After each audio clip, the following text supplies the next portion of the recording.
looking forward to talking to you tonight about optimising under IRC. So I hand over to Ian, who's going to run the event.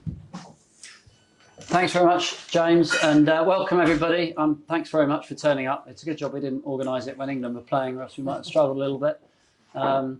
So we hadn't factored that in when we chose the date, so we've kind of got a little bit lucky. Look, it's great to see so many people, and I'd like to thank the RORC for hosting this. I haven't been told about any health and safety, but I guess if there's a fire, get out. It's probably the best advice.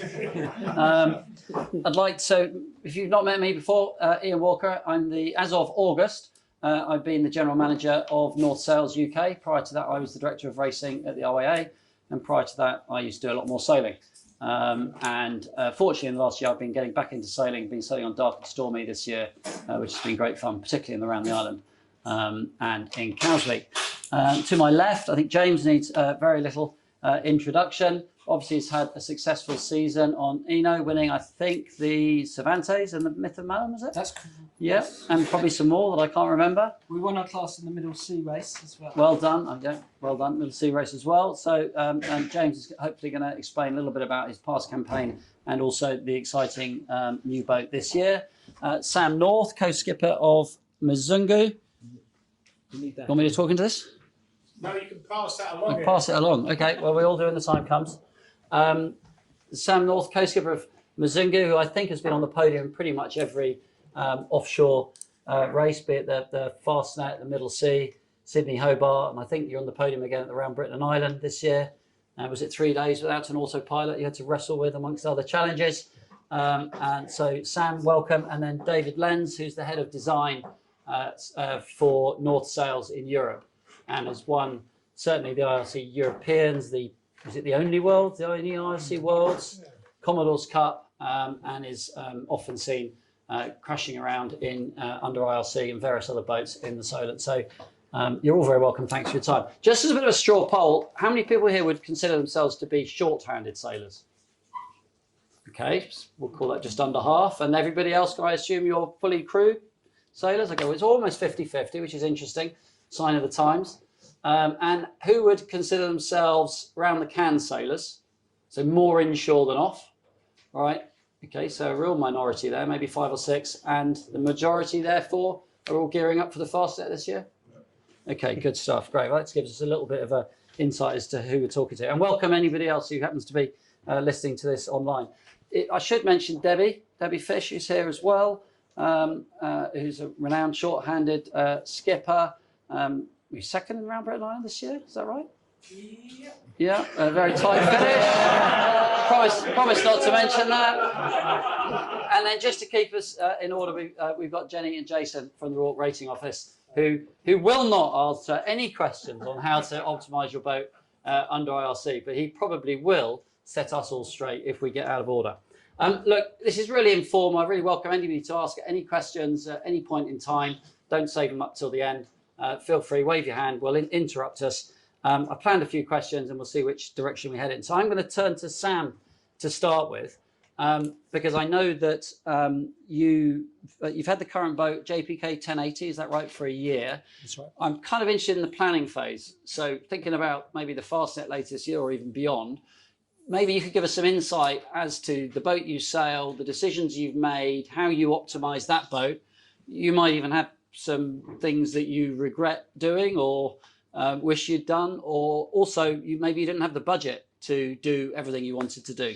If you could give us a bit of an insight into what's behind your success. Yeah, delighted to. Yeah. So thanks for inviting me along today. And I think there are probably 3 big things, and I must sort of preface all of this with very much a royal we. So Sam, who's in the audience here today, co-owns the boats with his dad Tony, who's a really successful racer as well, and short-handed and crewed on the boat. So it's very much a royal we. They own the boat, and between us we try and plan out how we're going to tackle some of our big goals for any given season. The season just gone, we had a lot to do because we only got the boat almost exactly a year ago, and the big goal was to tackle the Round Britain and Ireland race, which was fantastic, but a kind of big undertaking. And we really thought as a team about how we would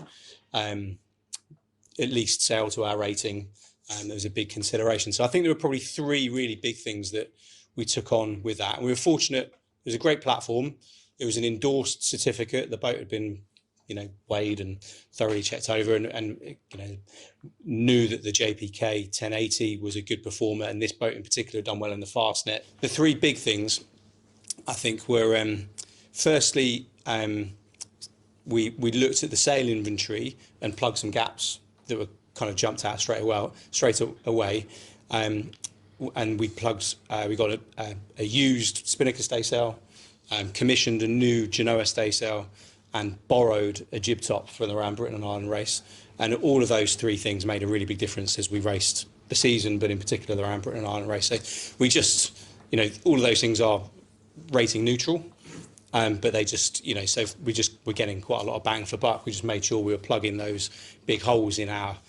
So I'm going to interrupt you here. So rating neutral. Feel free, by the way, to ask any questions. I'm going to ask questions myself. Rating neutral because they weren't the biggest jib on the boat, therefore they didn't impact the rating. Is that right? Yeah, Okay. exactly that. So we could get those gaps we could get our boat speed up on those reaching angles for no penalty on the rating whatsoever. And I think that's a really straightforward place to start. It's a win-win, basically. What gaps did you have before that you're filling? Yeah. Yeah, so the the boat didn't have any staysails at all, and so those two made a really big difference. We've seen the power of that triple head set up whilst reaching. Having that Genoa staysail makes a really big difference there for sure. And probably a really interesting thing, Sam was able to arrange with the guys who bought the old Muzungu that we'd raced the Fastnet in to borrow back the jib top from that. And it was quite it's a significantly smaller boat. It's a Sunfast 3200. So the jib top itself for that boat was 14% smaller than the one we would have bought, if you like, if we'd bought one new. But it still made a really big difference to our reaching performance just by borrowing from. So Dave, you're the sail expert here. These silly little staysails, how come they make the boat go faster? Don't they just get in the way? Why do they make such a big difference? I think your boat balance, for one, obviously jib reaching, GS takes helm off the boat, which is pretty crucial, and then there's more area, more attachment onto the mainsail. Those sort of probably three key things that are happening with the staysail. So less rudder angle, less drag underwater, and making the mainsail more efficient. Yeah. So it's not just about the little sail, it's the impact it has on the overall package of the boat. Yeah. Okay, great. Sorry to interrupt you, Sam, in your full... Oh, hang on. My question is, I guess, would you have done that if there was a rating penalty? I.e., for the hassle of actually setting it, especially in the short-handed scenario? Yeah, good question. Each of those three sails are pretty straightforward to set. They're all furled, which is a real consideration for all of us as short-handed sailors, for sure. And I think we'd have had to take a closer look, and we're thinking about that for the next sails we buy, because we understand there's some changes planned around, Number of head sails. Yeah, number of head sails and how that fits into the certificate. So we're just starting to get our head around that actually for the next set of purchases. So this is talking about potential changes to IRC next year, where maybe there'll be a limit to the number of head sails, so it won't be rating neutral. As Sam originally... 2024. 2024, okay, not next year, well, yeah, okay, Yeah, 2024. And a question about whether you'd take it, presumably, is a question of does the performance benefit outweigh the rating cost? And that will depend on the type of racing you're doing.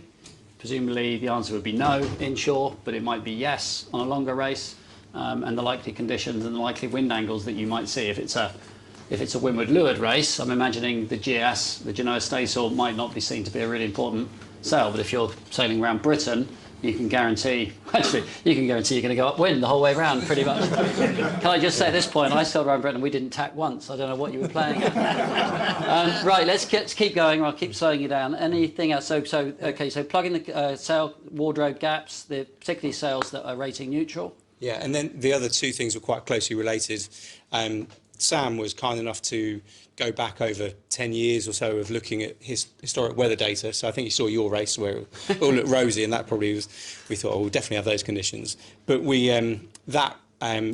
went back over the weather conditions for 10 years at least, and was able to build a picture of the course and how much time and actually weighted time we would spend sailing at particular angles and particular wind strengths. And that made a really big difference to...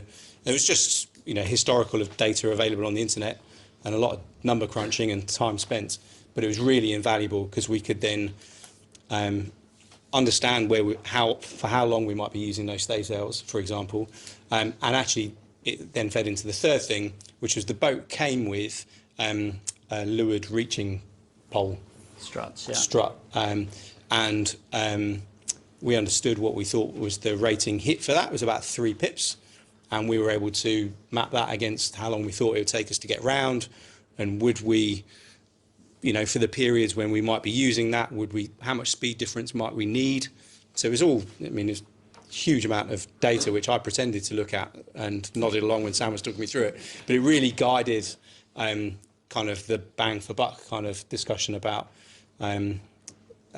both on sort of where to spend the money, but also if it was ever going to be worth taking a rating hit, and we actually concluded that we wouldn't. So how do you decide whether to plug your weaknesses or whether to just go gangbusters and hope you get the conditions you optimise for? So how do you, presumably you've had to make a decision. Am I going to optimise for strong winds, light winds, reaching? What was your philosophy? So my philosophy, I typically come from with an IRC cruiser racer that we are. Typically, we're trying to keep up with the racing rather than outsail it. I feel there are some faster boats out there that might be trying to, in some examples, go with a high rating and then outsail that as well. So that's right or wrong. My take would typically be to try and keep the rating, not take a hit unless I was really, really certain, really sure. And particularly when we're offshore, and there might be lots of shutdowns and that kind of thing. So is it true that the longer the race, the more the rating game might help, or not? By the rating gain, I mean saving rating in the hope that presumably if there's no wind, you have long periods where nobody's moving. It doesn't matter how fast you are, or am I completely wrong there? No, I absolutely subscribe to that personally.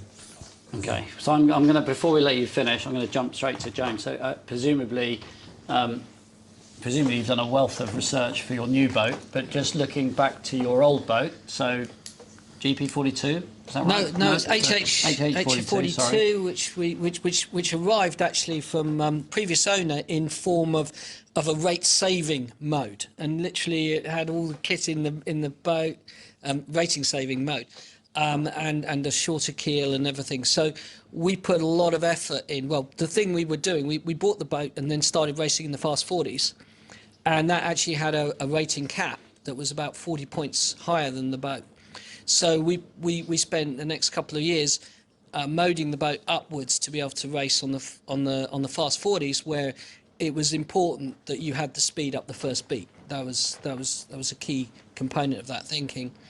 And so we spent a good bit of time taking weight out. The worst value that we got, I think, was taking the weight out of the boat, because we gained a whole load of points because we no longer had the double bed, the dining room table, the shower, the toilet, the navigation table, all of these things that added to a load of points. But the philosophy was we wanted to get the weight down, put the weight in the lead in a longer keel. And so we continue to have the attitude that, although it was set by the limit of fast 40s that we stuck to, that we could outplay the rating. And I think that's also something about fully crewed against double-handed, is you're pushing the boat harder by its nature, I think. And I don't want to mean the double-handed guys, but I think the nature of our sailing is we are pushing it harder, and so therefore we would have that attitude.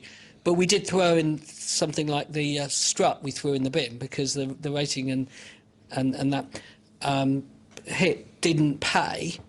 But also that's when, you talked about doing analysis offline like that. We spend a lot of time every season going out and training and learning our targets. So it starts with calibration. You can't do anything till you've got the instruments calibrated. And then it's about spending a number of days testing each of the sails and all the sail combinations, because the other side of it is, you're saying invest in the boat to push the rating and push the speed, but he who gets to the optimum sail setup first is going to move fastest, and you can really take a jump if you can do that. So I don't know if that. Yeah, it's dare I say it in front, it's almost a vote of confidence in the rule here, because we've got two successful boats, one of which is basically saying protect the rating at all costs, don't chase high speed, and the other one saying forget the rating, just sail fast and make sure you're optimized in the sense of performance, and then the rating will take care of itself. So that's quite reassuring in a way, and I quite like the logic of the difference between short-handed and fully crewed. I'm going to jump to Dave, who's been waiting very patiently, and I've heard you answer this question a few times, because people quite often will ask you, how do I optimise my sales for IRC? Yeah, I think that's... And I always copy your answer now. Yeah. I think the thing is, the reality with that question is, and IRC itself is a mature rule that's been around for a while, and there isn't a sort of a secret kind of do this and do that and it'll work. You know, this will save you rating points and this won't. It does a good job of calculating the area of the sails you use and then trying to, you know, extrapolate what that'll mean in terms of performance and therefore rating. So I think it's a bigger picture question about how well is my boat balanced, what are my expected conditions I'm sailing in, and how I actually optimise for that. And it's a single number rule. You do need to have the right sort of sail area on board for what you're going to, how you're going to sail against your competition conditions. You know, you would have a different inventory if you were racing in Palma that you would in San Francisco, for example, or I would expect, the sail areas to be different, for example, in that sort of world. But I think the myth of, I see it a lot where people say, oh, this, if you do this, if you cut this sail off here and do this, it will save some points and there's a loophole in the rule. And I think those days are, have been gone for a while, really, that it's actually make sure the boat, first thing is the boat balanced? Have I got the right kind of rudder angles? Is it working? Does it power up or when I want it to power up? And then you're going to be in I think, a good space.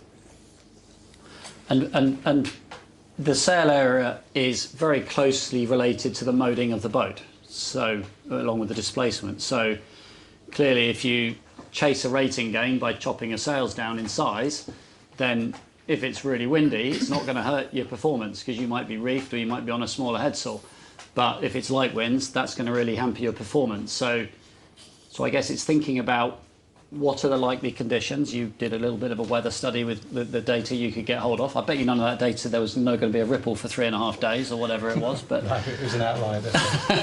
bit of an outlier as always. It's not normally like this. But yeah, thinking about actually what am I going to optimise for, and understanding that you're probably not going to win in all conditions. We won the Round the Island this year on the Fast 40. I'm sure any other conditions we wouldn't have done. It just happened that it was a big boat race and the boat performed well in those conditions. And certainly, sort of, for me, the one thing you have to try and do is beat the similar boats. You've got to beat the boats that are of your type, and then you just have to keep your fingers crossed that the conditions suit your boat type. Which leads on to a conversation about, is it better to be the fastest boat in your class or your rating band, or the slowest boat, and how do you decide? So you didn't care about the rating, you just wanted to go fast, so you got home for dinner. I dread to think how fast the new boat's going to be, by the way. How do we make that decision? Have you, James, have you thought about that, or have you literally just wanted faster performance, or? Yeah, I guess you're at the top end. If you can, it's great to be at the top end of your rating band, and that was the thing from the Fast 40s. Also offshore, if you've got a beat start, it is always helpful to be able to stretch your legs and get ahead. The way we've moved the ratings around now, we're in the middle of class 0, so that opportunity's gone, and then that kind of in the longer races, then you hope to take advantage of maybe some lulls or whatever that enable you to catch up with the guys ahead. Any other thoughts on that? I guess when I put my tactician's head on inshore, I always like to have the option of being on the first on the water as worst time. So I think that's always something I've always personally liked in a fleet of tight boats. I like to be the fastest for sure. Give me that as a tactician. Offshore, I think the picture's a lot more complex with the longer game with rating and what it's worth. Yeah, and I'd second that. I mean, there's no. If you can't get off the star line, you can't get around. If you get around the windward mark first on a windward leeward, 2-lap windward leeward race, it's quite hard to get round people. And we saw that time and again in the big boat class this year, where there was boats that were much slower than us downwind, but if they went round in front of us, it was pretty hard to get past them. Okay, good. Right. Any question? No other question? Oh, here we go. Can I just bring you back to the stay sail question, David? Is it worth putting a stay sail on a 40.7? So the first 40.7 is a boat that I'm looking to improve and get ready for Fastnet next year. You know, there's a lot of remedial work that's going to have to do to strengthen the deck and so on and so forth. Only if it's a north one. And also with that question, kind of, like I've seen a sail changeover diagram that says a stay sail can be up to 55 degrees true wind angle down to 140. So this huge encompassing thing in the middle that makes me think that I absolutely need it. I mean, the reality is, you have different stay sails for different apparent wind angles, and some of it depends on one of the things with a Genoa stay sail or jib stay sail. Yeah, so stay sail inside the jib, you need, with any stay sail, you need separation with the outside sail. So you need to have the ability to have enough separation, otherwise it will slow you down, not speed you up. But if you can have the right sail and then tacked in the right place and have enough ability to separate the sails, and it will give you some performance in its range of angles that it works. Would you know if it's going to work on an older boat that's designed for a Genoa? Like everyone's yes. moved. The physics are still the same. The physics are still the same, whatever the boat's designed for. The sail there will still give you something. That doesn't, I don't think, that can be a general statement across the boats. The thing just to be aware of, I think, with stay sails is if it isn't right, they can also slow you down. Like if it's outside of its angles, if it's too close to the jib, over trimmed, it can be a hindrance as well. It can actually be slower than not having a stay sail. So, that Sam says having a furling GS is a pretty nice trick because you can deploy the sail, you can see whether the boat speed goes up or down. You kind of have, when you're on the crossover and borderline of is it working or not, that's quite a useful, sort of way of being able to understand. But is it true that if the boat's got more weather helm, there might be more benefit or not? I would say yes. I think, for example, I've sailed on, one of the 40s against James, and we had a fantastic boat upwind with huge amount generating rudder angle brilliantly, and we had a big issue jib reaching. And just the more sails we could throw out the front of the boat, the better. And that, was all about reducing, the biggest game was reducing rudder angle, so, being able to push the boat harder, higher heel angle. So. Did you want to say something, James? Yeah, I think just, you're setting, you've set out your stall now. You've said, right, our target is, I've got this boat and I want to do the Fastnet next year. I think you've just got to draw out how much time, how much money have you got, and how are you going to spend that most effectively? So, and it also going to depend on your crew. So if you bring, it's a great thing to add when you've got everything else sorted. Then maybe add it. But there's other things you might want to think about doing first, and time on the water, improving the other sails, which might be up for more of the time during the race. So it's kind of multifaceted thing to think about. I'm going to stick on the subject of sails, if I may. I've got two questions. So, flying head sails and jib tops, what's that all about? What do we mean by a flying head sail? I think you said, did you say a flying head sail? Well, no, you said a jib top. Well, yeah, for us, we had a jib top. So that question actually was from me.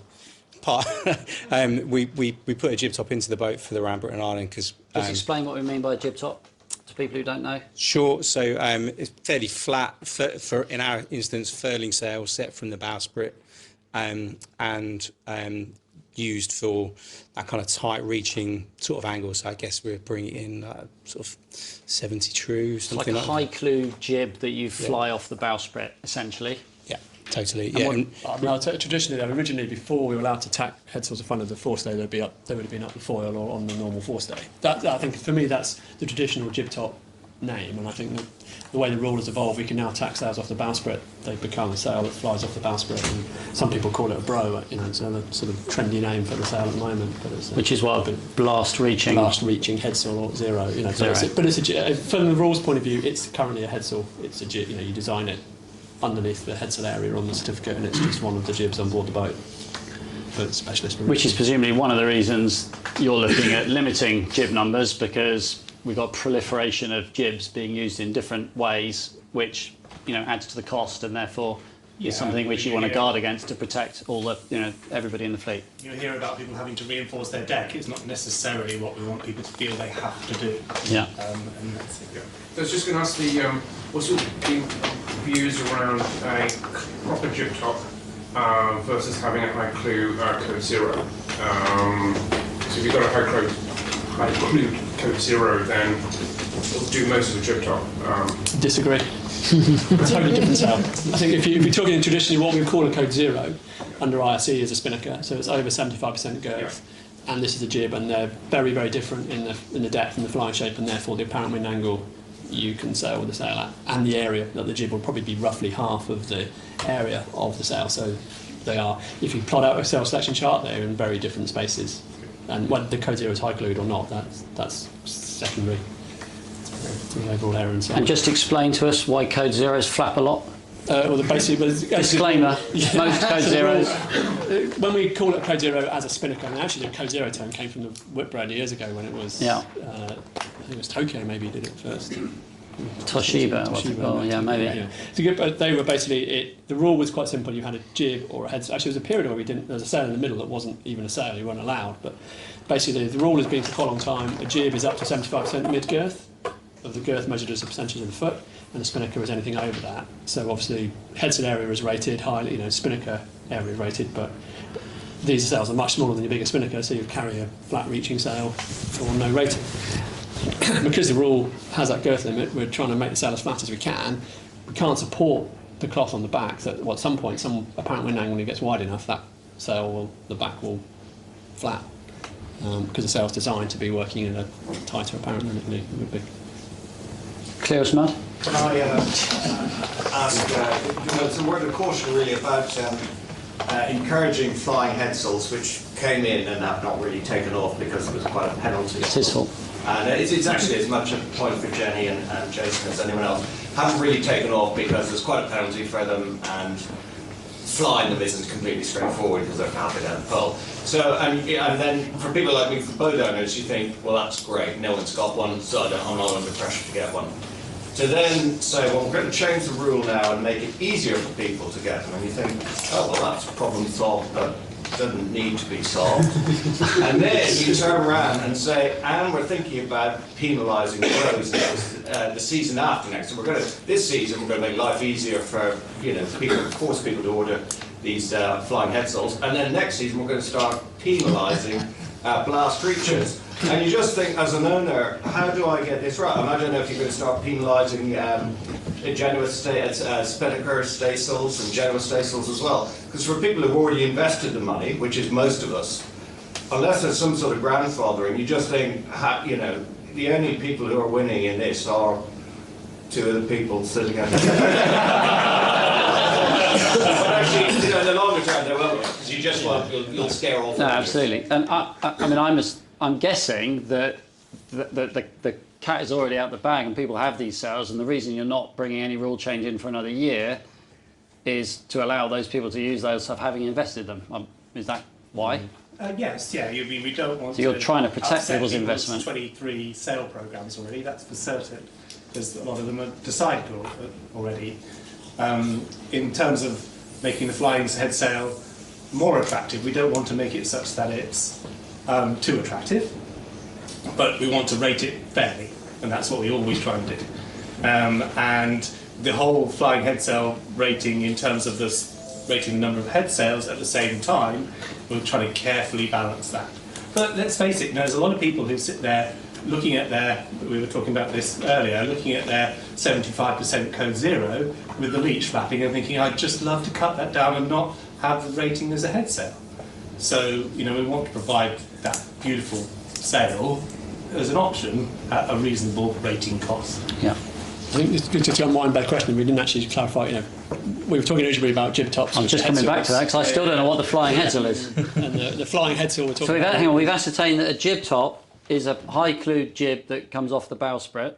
So what's a flying head sail? Anyway, Or the bow.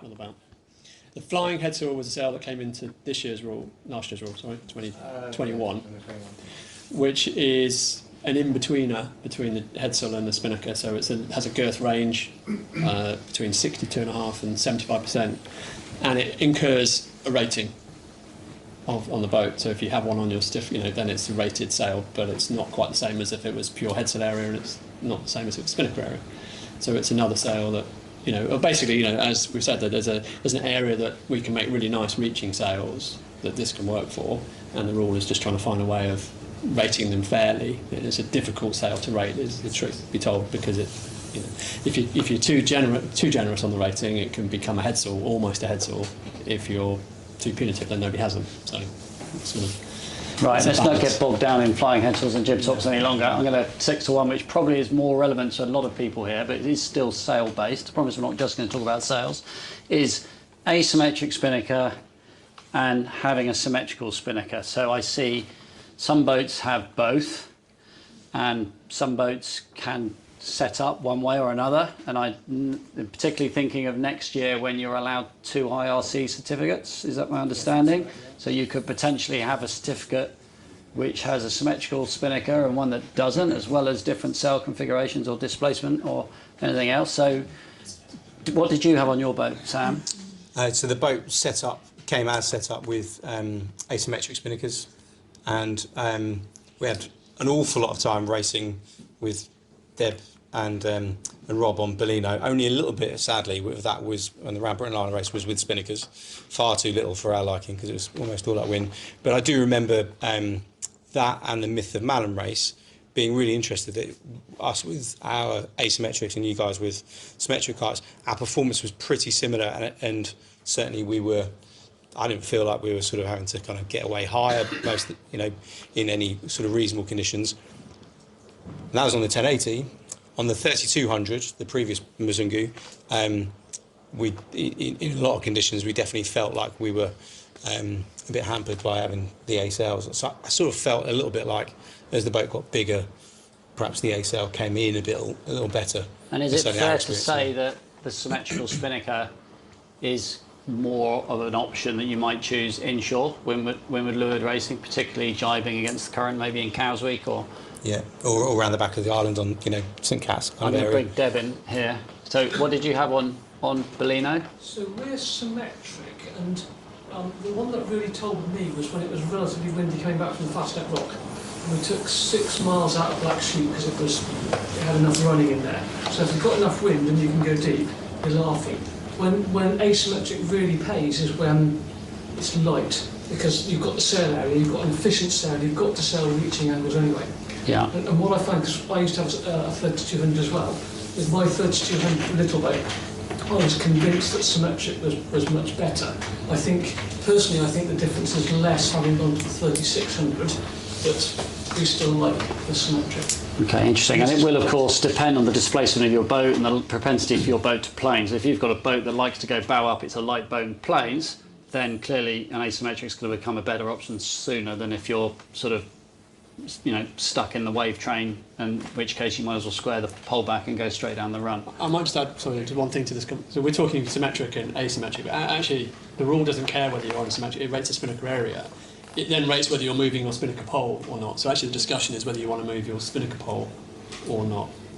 And obviously if you don't move it, you want to be on. And how does IRC manage that then? So is it a rating penalty or a gain whether you move your pole or not? There's a rating reduction if you have a centre line, a fixed spinnaker. Okay, pole. so you pay rating to move it to square your pole up. I could have an argument for a lot of offshore cases that actually you'd have an A sail on a movable pole would be the fastest and probably the best solution.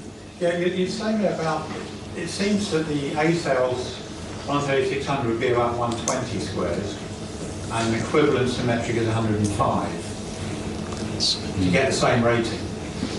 Right. So you get a bigger A sail area, so it does affect the sail. It does, not just the pole. Well, I'm saying, but you could, Rob, also go. You could have asymmetric sails built to be on a movable pole.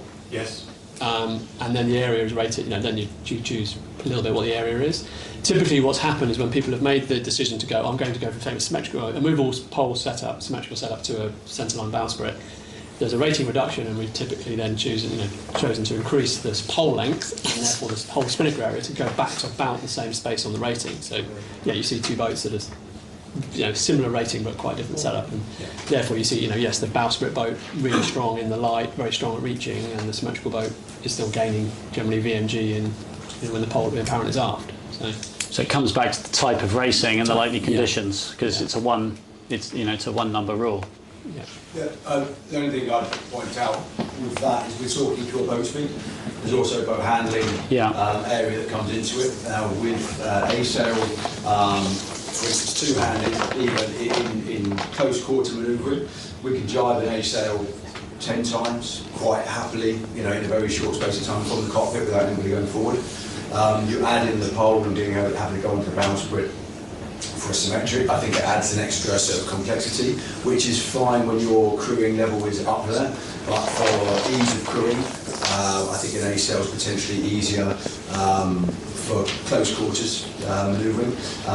But then, I know we don't really deal with solo stuff in RORC, but for solo stuff offshore, give me a pole and a symmetric spinnaker, and I can sleep.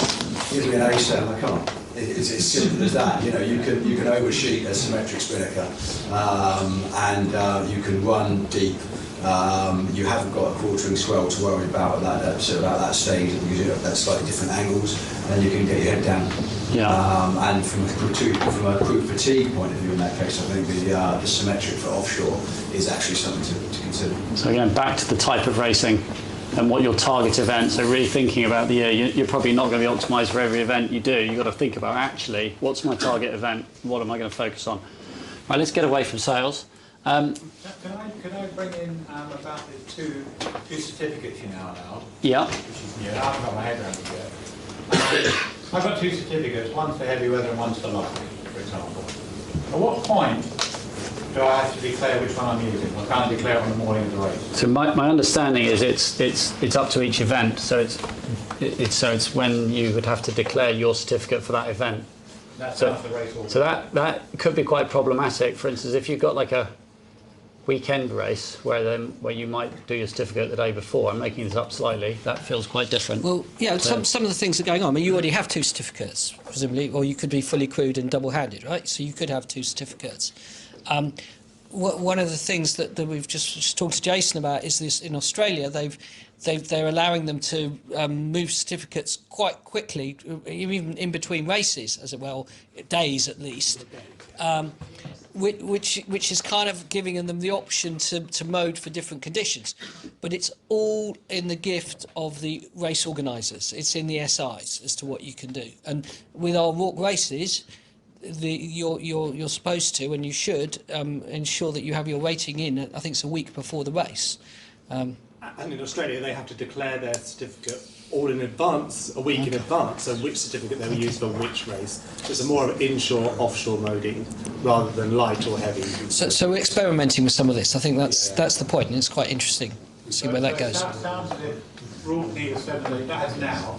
You need a 7 days. You declare which one you're going to use, or you've got to change your certificate more than 7 days before the start of the event. Yeah, well, any of our races, or the Fastnet race, or whatever, there's an expectation, and it's more than an expectation. It's in the rules. Can I ask, what would happen on that with class splits? Does that mean you can be competing for two different classes throughout the season? Because if you're on a class cut-off, you so that's points for one class. A lot of trophies. But this is the challenge of, and this your certificate at any time anyway. Yeah. It's not as if it's a new thing. It's stopping you amending. Yeah. So a week before the event, when you put your certificate, that would effectively tell you which class you're in. Nothing new. Yeah, that's one of the things we talked about when we allowed having two certificates. Was it going to create an arms race? And I said, well, no, because we're not changing. It's something you could do anyway. It's just it's more hassle applying for more certificates, and then you're back to how many days in advance is the certificate deadline. Well, let's stay on the subject of certificates. Trial certificates. How do they work? Who wants to tackle? You must have done some trial certificates in your time. You put new keel, new mast, new sails, and now you get a new boat. So have you used trial certificates? How does that process work? And is that something people should be thinking of if they've got things they want to test? Or yeah, we've done a little bit. It normally comes into play when you're using a designer or some form of an engineer who's running the project, and they want to run a trial certificate to find out what's the change going to do. I suppose if you do a number of things and you're worried about a limit like the Fast 40 limit, then you're more likely to do it. We've done a few. I've never been that convinced they've been that useful. Please say. And Jason, bring you in here. So it's a secret rule. It's the whole premise of the IRC rule. presumably you don't want people putting in a trial certificate changing one factor, like for instance, with water ballast and without water ballast, because that would highlight exactly what the rating impact No, or that's not. fine. That We encourage people to do that sort of trial. It's when we're changing displacement by 10 kilos in 5 steps is when we start a little bit worried, and so we tend to limit those number of trials in total. Sail trials, you'll have quite a few actually in terms, but again, if you start increasing your spinnaker pole length by 10 centimetres each time, then we start to get a little bit concerned. And it's just about reverse engineering the rule. Yeah. The access to the rule is there, just put a trial in and we'll give you the answer.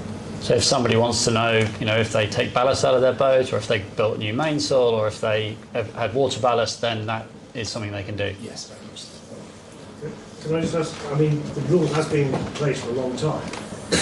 Is there a view that some designers have submitted so many trial certificates over the years that they've actually got a pretty good idea of how the rule works now, or not? Some sail lofts who have.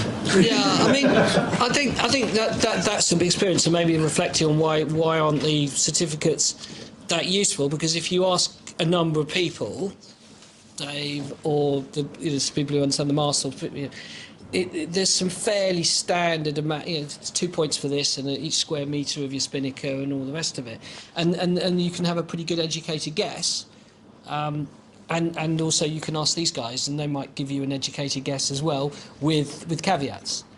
And so I think one of the things as a rule, it's quite important that sailors feel that they have access to that kind of thing, not just someone who's been involved with the rule for a long time. Is that fair, Jason? I think we try and be helpful. Up here. We're quite happy that people know about the rule. We want more people at lower level to have the access as well, and that's something we're looking at now. But certainly, we don't want. It's maybe a non-disclosed rule, but we don't want people to be surprised when they do a rating change. Yes. Yeah, that's no good. Just on the subject of spinnakers, asymmetric versus symmetrics. So again, coming back to our first 40.7, is it worth kind of putting a small bounce bit on, and keeping the spinnaker pole and having both options, or some people are just putting their spinnaker pole out to the front and strapping it down? So then, kind of from a rating perspective, does it make a difference? Can you lead us in that direction? This is like an oral trial certificate.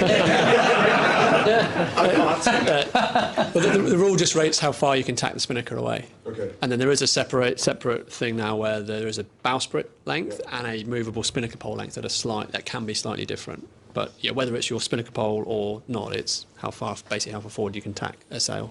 So, but then to my question would be kind of, does it translate, if I had a bowsprit that's the same length as my spinnaker pole going out the front, do they both equate to the same? Because I know that when you put in a certificate change, it asks you, are you spinnaker pole only, are you bowsprit and spinnaker? It does check. They are different, yeah. The centerline sprit can be a little bit longer than a movable spinnaker pole for the same rating.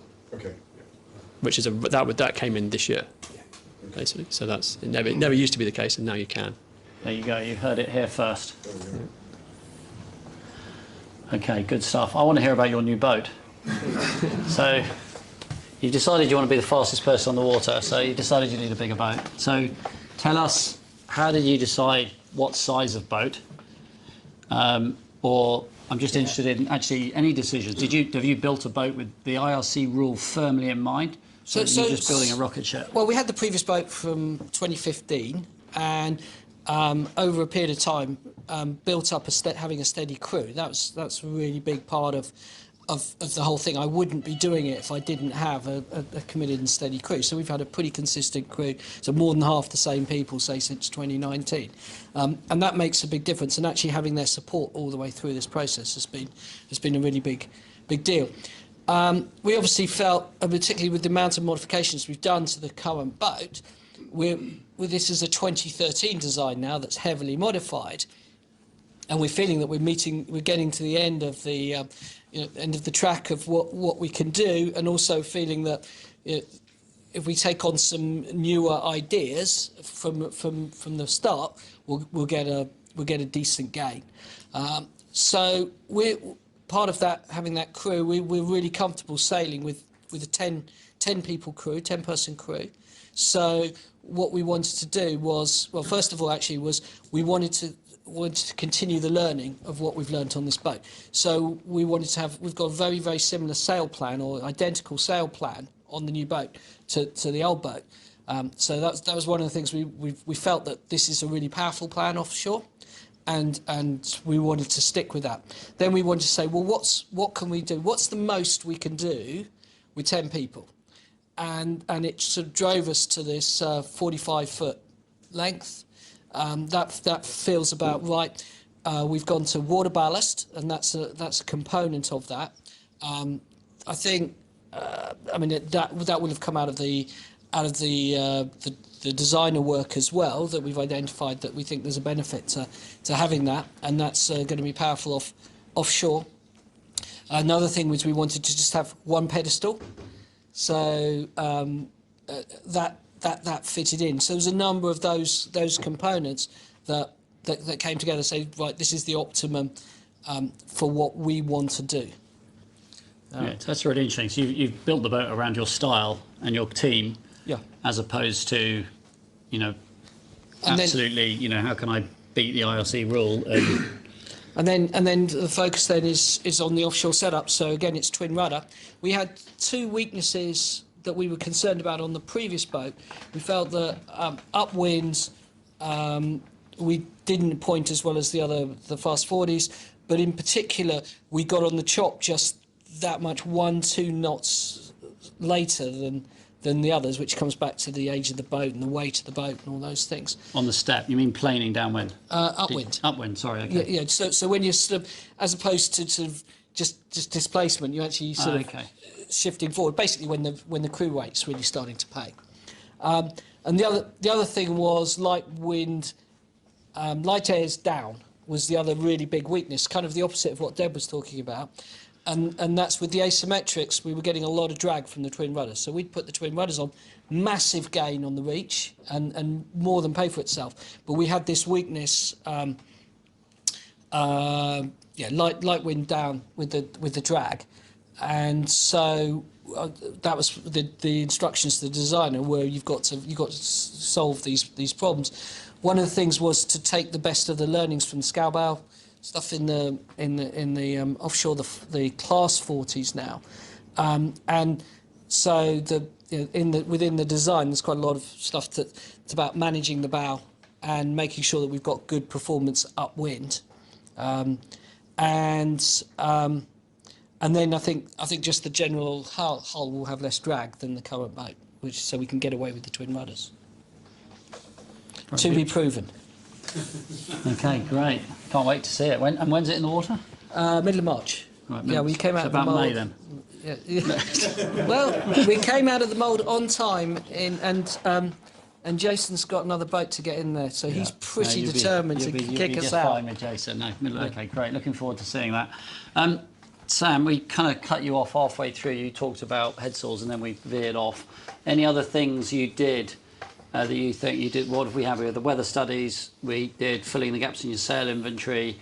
Anything else on the boat, the hull itself, or the foils, or? Yeah, I mean the boat did need a lot of work because it had sat on the hard for 2 years or so from its last bit of sailing. So it had to have Sam and I and Tony had a lot of fun tenting the boat up and taking the hull all the way back and doing a good job on the underwater surface, because it's absolutely vital for the whole season's racing. And yeah, I think that was a real big thing for us last year. Going into this year, I think the real focus areas that we've got, is all, like we've touched on quite a lot now, really laser focused on particular race or couple of races, and the lead one being the Fastnet. And we've identified a few things that we need to get well stuck into. Only, I have to say, one overtly relates into the rule and our rating, and that's around this sort of reaching sail setup. The rest of our focus is just on making the boat go fast and getting ourselves, personally into a really good spot, which is, So just Crucial. picking up on the Fastnet, 'cause I'm sure there's plenty of people here looking forward to doing the Fastnet this year. With the finish being in Cherbourg, am I right that there's now, well, assuming a westerly wind, more percentage, there are a higher percentage of the race downwind? Has that changed the setups of boats or what you might think about the moding for the race or not? For us, definitely. I think one of the things we experienced in the last one with the different, albeit with different boats, was that long downwind stretch when the breeze kind of filled in for us. We had a good run from the rock to the Scillies, then it went super light, then it just turned into a sort of VMG run for a fair stretch, and we were getting hammered by symmetric boats in that sort of 12 knots, pole back, flat water, and we had to work incredibly hard to try and stay competitive because we'd had a good jump at the rock. So I think if we'd been going into it in the same boat, we'd probably be having a lot of conversation about switching to symmetric kites, exactly based on that. Yeah.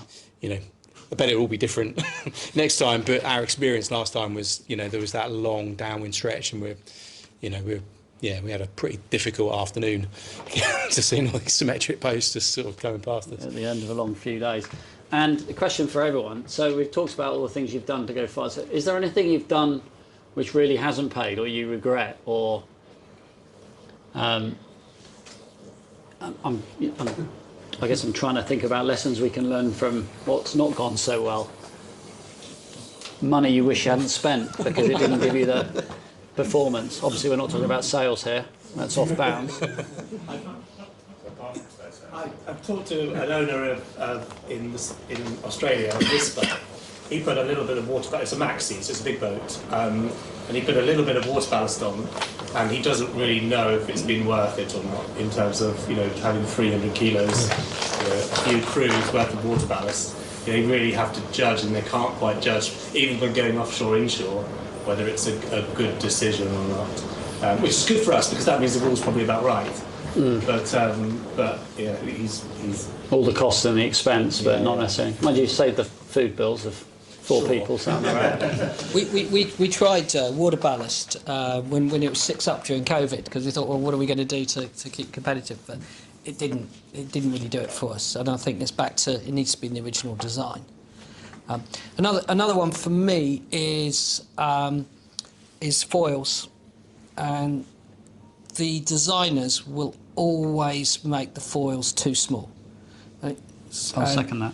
Yep, and they always go for it, and you always end up having to beef them up, and it's what it's about is, certainly in the sort of boats that I race on, is you need that, you've got to have that minimum speed, you've got to have that keel gripping in order to hold your position on water. And I think it's worth sometimes going along behind a boat and seeing how fast they're going sideways. It's quite incredible. I'm glad, interesting that Ian said that, because I once turned around to someone and said, look, tell the flipping designer to put a decent foil on, because you know, basically what happens, you hit a wave. Remember the 17 Fastnet, every wave we hit, we stopped off and I said when I get to a really good sailor, I'll opt for some smaller foils. And whoever I was talking to about it said, no, all sailors, all good sailors, want decent foils, because we want to be able to do what we want to, you know, be able to grip the water and do a good job. And so the thin foil thing doesn't pay. I don't know, is that? Yeah, I mean, I guess the designers have their tools, and they're very often designing around optimum conditions, and the real world isn't like that. You know, you're accelerating a lot, you're coming out of tacks, you're trying to build in the pre-start. And in sort of old America's Cup days, when you match raced, the rudders were always too small, because you always got stuck head to wind, and then somebody would say that the starting helmsman always wanted the biggest rudder you could find, or the helmsman wanted the biggest rudder you could find, and the designer would always want to put the smallest rudder because it was 0.02 of a knot quicker downwind on.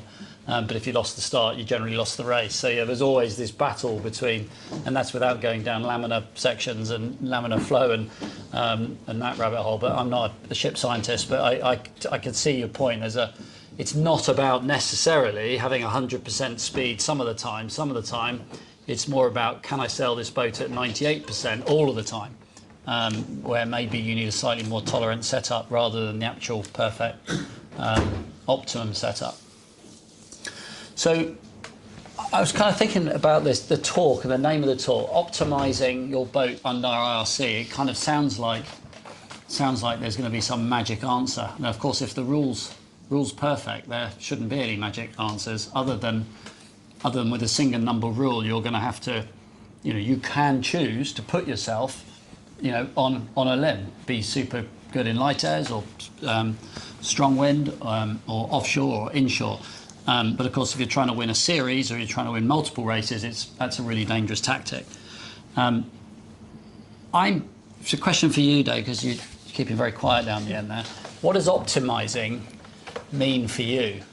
So if you were the one making these decisions, how do you win races? Do you feel people spend too much time focusing on the rule as opposed to optimising, say, performance and everything that encapsulates? I think that's a good point. I think I do see a lot of people who focus on, say, a number, the rating number, and actually, for me, optimising it is not the rating number, it's simply your performance v your rating.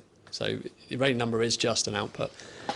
But then within that, your time should be spent on, how have you done the sail crossover chart? Have you done your testing on that? Crew training, know the boat, you're sailing the boat, rig tune, optimal, how you're actually making the performance of the boat as optimal as it can be across the conditions. And then the point with the rating for me is what's my target events, and therefore that will lead to a rating that is kind of in the right space. And listening to Sam, there's also optimising to your budget. So you clearly made a decision to use some second-hand sales, which then presumably enabled you to spend some money elsewhere, which could have been improving the electronics, or it could have been fairing the bottom, or whatever else, doing more events, or wherever else you choose. So there's also, how do I optimise the finite resources that I have to maximise performance? Yeah, that was absolutely where we were coming at it from this season just gone. There was a huge amount of time, effort, time being a really big one as well, time, effort and money going into just getting that boat from the hard, where it's at for 2 years, to being fast off the start line and fast all the way through a race. So we had to, again, the raw we think really hard about where there was that investment going to go in, and there was a good tranche of it went into thinking about how we were going to manage the rating number and fill the sail plan up relative to it. But it was, I think the borrowed jib top and the used spinnaker staysail were cracking investments, really, really good payback. And the new GSS was brilliant as well. But yeah, I think for me, Sam just touched on a key one there. Actually, time is a big one. Like, can you can do something? Can you test it? Can you understand it? What you might decide to put a new keel on a boat, but actually that knocks you. You can't then train for the time it's turning up, or that's a big kind of in NET. How are you going to understand the changes and use them properly? Very good. Any more questions? Sorry, no. Go on, Jason first. Just to quote Richard earlier, I said, "How's your season going?" And it wasn't about his rating; it was about reliability, and that's quite an interesting response. You've got to finish the race to win the race. Deb. I'm just wondering, sort of delving briefly into how you might choose to optimise differently. I'm thinking particularly of sales, either for fully crewed versus double handlers. And we've talked about kind of low rating versus high rating. So you've got fully crewed double handed, but you've also got perhaps a very competent, skilled crew versus a less skilled crew. Are there differences you'd make there? So, for example, you might have a sail or sail combination that worked really well if you were good at changing sails in a sixpence, or if you were on the ball all the time trimming. And if you had a less experienced crew, or maybe one of you, you would do things differently. Yeah, I think absolutely. I think the inventories. You start off, I think, from the basis of the inventory wants to be different, because double-handed you can't change sails. It takes longer to change, so therefore you want to be less precise. There need to be wider ranges, and I think that's probably a fundamental for me. Of and that's again down to individual choice a little bit how you're choosing to sail the boat, but that's one. I think the rating, the sail area, they can say there's a natural tendency if you're double-handed to want maybe smaller sails, because you're not going to be having the same righting moment with the crew not on the rail. And then the inshore offshore also comes into play, I think, with there's arguments for an inshore setup, like James has said, where does it get me to the top mark in a short 15-minute beat versus a longer offshore with a finite rating being maybe more of a key decision. Well, it designs a sail which will get, you know, if kind of trimmed suboptimally, will get you your 98% all the time. I think that, yeah. Ones which will give you 100% if you get it right. And I think that is in play, you know, I think that is for sure, you know, Spinnaker designs in particular, you know, more forgiving tends to be, you know, suboptimal for the absolute perfect. But yeah, it's quicker for a wider, you know, wider range, a wider wind angle. That's also an offshore thing that the sails need to cover more angles. Typically offshore, you see more extremes of light and windy. You know, you have to cover more situations than an inshore setup. And I think, you know, plan form and the sails can affect how they fly and how easy they are to use. I know we did work with, you know, you and Rob on the mainsail on trying to make a sail that's easier to use. I think that is a, you know, from my point of view as a sail designer, yeah, absolutely, we need to consider, you know, what the use at the end is, and that is optimising. You know. I think one thing that we've learnt again is the importance of reefing. Have a really, really good reefing system and use it regularly. We never use the reefing enough, and that's something we've learnt in the last year. Is yeah, we've got to be able to reef and just do it just like that. Absolutely crucial. You learn that pretty fast sailing around the world. Well, great, we've got lots of questions. I think actually it was at the bar. How does the rule get changed? You know, we touched on earlier spending money this season, and then the rule changes against us over the next season, having spent the money. And what is the actual process? You know, who's lobbying that? Who's on that panel? Come on, Jason. Come on then. There's an IRC technical committee, and that's made up of representatives from UNCL, who are now Yacht Club France, and obviously RORC. And so we are always looking at feedback and looking at the rule and seeing how to adjust it. And then on top of that, we have an IRC Congress, which is made up of owner representatives from around the world. And they also make the decisions on the rule. So we get all that feedback and eventually come up with a new rule or a new formulation. And no rule is passed without the owners group agreeing. So we can't just suddenly say wipe out a development without the owners agreeing. And so that's the whole, we do have a governance system on top of IRC. And it's a balancing act, of course, because you want the boats to modernise, you want to embrace new technology, but you don't want to make the fleet redundant, and you want to limit costs. So, you've got a constant balancing act. Sustainability is becoming an issue for us as well. You know, we don't want people just throwing boats in the bin. That's the worst part of sustainability. The best part is reusing them. And so that's you know, the whole idea of balancing that. And do you offer credits for any sustainable things like electric motors or recycled sails, or are there any, if it's that important to you? It's fairly rated. You don't give you know, a 100-metre runner a 5-metre start because they've got sustainable trainers.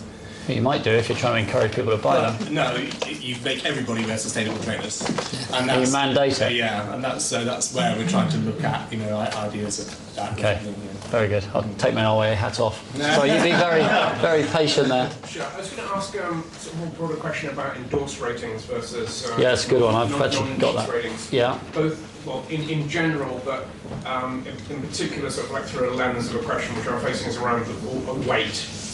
You know, to get an endorsed rating, it's sort of like the time and money of having the boat reweighed, or whether it's sort of, there's sort of ways of what you might call pragmatic things of saying, like, I've added this extra battery, it weighs 25 kilos, you know, just for that, but then being non-endorsed. So just the whole endorsed in general, but particularly about weight. So just help me out here. What sort of events require an endorsed certificate? Do any of them at the moment? Something like the IRC Nationals. But Fastnet? Can you win the Fastnet? You know, last time didn't have an endorsed certificate. That, I'm afraid, they did have one. Oh, did they? They did have one. Okay. That seems to have been a rumour that's been put about, but I think you're correct that there would have been a challenge if it wasn't, as it were. It's something that we hold up the mirror about. You know, what if the boat could win the Fastnet without having an endorsed certificate in that kind of a situation, in theory, but they certainly did. I mean, there's. And we've actually been talking a little bit in the committee about whether if you've got pros on the boat, for example, you really ought to be endorsed, right? You know, so there are some different things we're just thinking about and trying to manage this better. But I mean, weighing your boat is not as difficult as it sounds. That you can normally get a number of boats together in an area and get it weighed. When you get it weighed, you actually find out what the boat actually weighs, and that's right and proper, but it also may well give you a benefit. And certainly my experience and is that if you work with one of the local Yates, what do you call it? Andrew Yates. Measurers, then they will have no issue with going for an incremental change. So we used to swap between a couple of certificates, and we weighed the stuff that came on and where it came on and off each time. So I think they can be very pragmatic about if you can show that you've taken something off and that you provide the evidence of that, and you do that by talking to them before you start, right? Then no, there shouldn't be an issue. Fair? So and what about measuring sales then?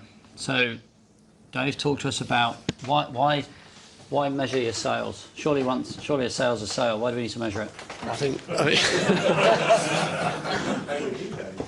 I guess for an endorsed set, they do need to be measured by an official measurer, the in-house process or an official measurer. So that's something like, say, having the boat weighed. Then over time, sales generally get smaller through use, through a lot of it's through wrinkling and things, but they will generally get smaller. So it is worth having sales remeasured, periodically to sort of that's maximising the rating. Or that. Yeah, so you might find from one season to the next your sales shrink. If you don't remeasure them, you're basically rated for sales that are bigger than they actually are. So it's well worth checking. Yeah. One thing just to watch with spinnakers and nylon. Nylon isn't particularly environmentally stable, and it'll change by a reasonable percentage depending on whether it's the humidity, temperature of the sail. So spinnakers, measure them dry and not cold. But you do need to make sure you can replicate that if it did get measured. Yeah, it's just a fact that the material changes with the humidity and the heat, so you have to take that into consideration. And likewise, I'm just trying to think of some golden nuggets here we haven't touched on. Black bands. So you see boats sailing around with black bands, and then the sail nowhere near the black band. So presumably, am I right that you're just giving up rating? That you could move that black band, improve your rating, and your sail's still within the limits. So you see that quite often. So sort of checking, are there any other things like that? Measuring sails, black bands? I think in my experience, having an endorsed cert is generally a good thing. Like James says, you know where you are, and so I think, that spending that time so the overhangs are measured, but you've got a correct measure, a correct certificate. Great, everyone's getting hungry. We've got a few more questions. Oh, sorry, we've heard from you already. Going back to kind of going faster versus going slower, and kind of in the context of the HP30 class, which is kind of type form boats that IRC rated, is there ever in planing boats, is there ever any disadvantage in just going as fast as you can or spinnakers as big as you can downwind? Absolutely, go for it. There is if you go upwind. And is the answer to that different if you're racing in a mixed IRC class with displacement boats as well? I think the competitors for me have always who you're sailing against will have a big influence on where you target the boat. Your case of bigger spinnaker or not, well, that depends on, do you go upwind or downwind? Obviously, and also, can you handle it? If you're going to broach the whole time because your spinnaker's too big, then that's probably not the right thing to do. You've got to think about what the boat. You talked a lot about the balance of the boat earlier. Yeah.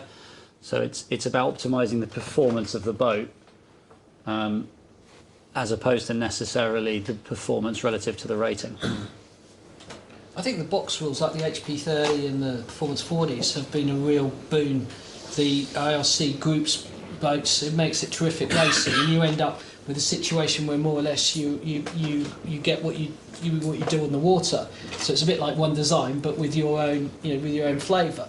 And what that has also done is enabled you guys to race against each other and optimise for that. And you can say, well, I want to try a bigger spinnaker and a smaller main or something. If you can try that one season and you work out whether that's working for you or not. So it's a great test bed to understand the benefits. Is it a bit like tactics as well, in that you might choose to take a bit more risk? So you might think, well, actually, we normally lose to these 3 or 4 boats, so there's actually no point in being exactly the same as them because they tend to sail slightly better. In the same way that you might decide to smash the corner upwind because that might be the only way you think you can beat them. So, in other words, you sort of accept a bit of risk that you're going to be moded one way because that's what you feel you need to beat the others. So it's kind of a potentially a risk management exercise as well, potentially. He says, making it up as he goes along. I've got you next. Yeah. So just a quick question on kind of all-purpose jibs. Is it worth kind of if you're a bit constrained on budget, say kind of J1s, J2s, there, is it worth kind of getting an AP, an all-purpose jib, or just hold down, kind of get a J2 first, and then kind of when you have the money, kind of get onto it? Like, do you lose an awful lot in that?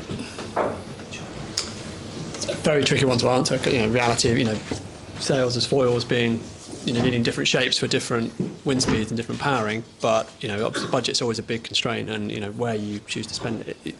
You need a sail to target the conditions you're going to try to have the most use out of it, I'd imagine, in that sort of scenario. So if you maybe focus on the middle sea race and super light, you might push more towards a deeper sail, for example. But the Fastnet, say, is weather studies would say it's more of a middle wind speed race. So yes, a sail for that would make sense, I think. Just really a question to even out amongst people that are listening potentially at home as well. Obviously, as boats have got lighter, the tendencies being non-overlapping head sails, and we've spoken quite a lot about zeros and reaching sails, specifically setting up boats for reaching. More a question for you, Dave. If people are looking on this and they've got big overlapping jibs, slightly heavier boats, how do they optimise from a reaching scenario, because they're already carrying quite big jibs and potentially the ability to reach without having to buy other sails?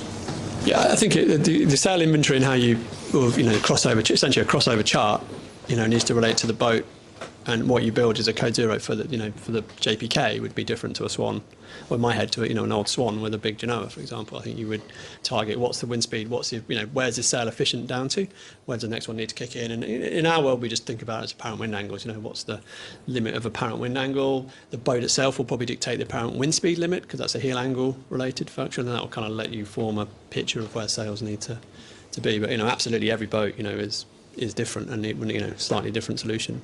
Right, but code zeros and tube tops, potentially flying head sails, they're still relevant on overlapping boats, or less relevant? I think you're probably right to say that. I think typically they become slightly less relevant if you've got a big Genoa. One of the issues with the high aspect of the jib is the aspect ratio of the jib and being able to control the twist as you ease the sheet, and a big, but also then width of the boat, how wide can you get the sheeting angle, those sort of things come into play as well, with what you can fly. We were talking on the train on the way about reaching struts or whisker poles, and we were saying that it might, the relative benefit of that might depend on the boat. If you've got a really narrow boat, it might be a really important thing to gain the performance reaching, whereas if your boat's already quite wide, you might not need it because your sheeting angle's already very wide. So that would be another example of how the same thing is less relevant for one boat over another, as an example. Right, last one. We're going to wrap this up for 8 o'clock, and I've got one final question for each of us here.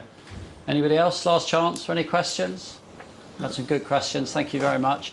Right, so I'm going to ask for a final takeaway from each of you. All right, so a final golden nugget, if you like, for optimising your boat under IRC, which we'll put in brackets. Who wants to go first? Sam's smiling. He's prepared this, clearly. Prepares everything, if you haven't noticed already. I'll go first, because otherwise all the good answers will have gone. I think it was something that, well, my choice would be to do the homework on the weather and the kind of expected conditions around your target races for the coming season. To be honest, when Sam undertook the work, I had no idea that it was not easy, but the historical grid files and all the rest of it was just so available to do, and that really fed a huge amount of our discussion, decision making, and planning for the season, and it gave us a really great foundation for having those sort of conversations. So another way of reframing that is you're not going to be good in everything, the nature of the rule. So think really hard about what your target event or events are and the likely conditions, and then optimise and do the research and optimise around that. That's a great one. Thank you. Who's going to be brave and go next? Go next if you want. I was going to say the goals actually, but I think obviously more sales, right? Buy new sales. What we would say. Yeah, and I think that I actually think when we talk about, I want to think about, people often naturally think about the weaknesses of their boat and try to strengthen the weaknesses, but don't forget the strengths of a boat. And some boats will not be a great lighthouse boat no matter what you do to it, and the boat will not be a fantastic reaching boat. It just don't forget where the boat will be strong and give up, the chance to win something with a strength. Yeah, I think for me it's optimising your boat, right? And get out and go sailing. Don't spend too much. Don't get too stuck in cycles of changing things and rebuilding and all the rest of it. Get out, go sailing, and once you've mastered what you've got, then think about, well, where are the weaknesses and what's the next step. Excellent, thank you. And I was just here laughing to myself. I did the Dublin to Dingle race once on a TP52, which is a very social race in Ireland. And a TP52 is a bit like taking a machine gun to a knife fight. And we were walking down the dock in all our sort of fancy crew gear down to our TP52, and I bumped into the gentleman. And I saw the race stickers on the bow, and he had a box of gin. And he was just getting on board, and I was like, all right, have a good race. I was like, what have you got in there? He says, oh, it's gin. And I said, well, and he says, oh yeah, we have a gin and tonic every time we go past a lighthouse. and I thought so, and I didn't really, I've never sailed around the south coast of Ireland before. I thought a couple of gin and tonics on the way round won't be too bad. I was amazed how many lighthouses there are between Dublin and Dingle. Anyway, they had a good race, and they got there safely. So, yeah, my top tip is, watch out for the lighthouses. Thank you very much, everybody, for your time and patience. Thank you, guys. Big hand for the panel.